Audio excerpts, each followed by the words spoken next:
ওই ঘরটায় না বিভিন্ন রকম পুরুষ লোকরা আসা যাওয়া করে। খুলনায় এনসিপি নেতাকে গুলির ঘটনায় নতুন মোড়। সিসিটিভির ফুটেজে দেখা যায় কান চেপে ধরে দৌড়ে বেরিয়ে যাচ্ছেন মোতালেব শিকদার।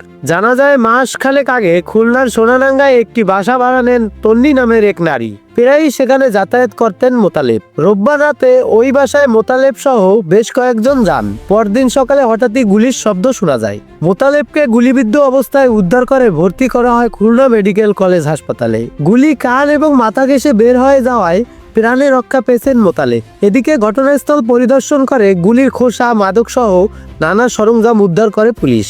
ধারণা করা হচ্ছে মাদক নিয়ে বিবাদের জেরে গোলাগুলির ঘটনা ঘটে। এদিকে আহতের স্বজনদের দাবি, গাজী মেডিকেলের সামনে চায়ের দোকানে হেলমেট পরিহিত কয়েকজন মোতালেবকে প্রথমে মারধর করে, পরে মাথায় গুলি করে পালিয়ে যায়। শ্রমিক সমিতির খুলনা বিভাগীয় কমিটির আহ্বায়ক মোতালেব শিকদার, পেশায় একজন ট্রাক চালক। সৌরভ হালদার, কর্ণভোকাল সংবাদ।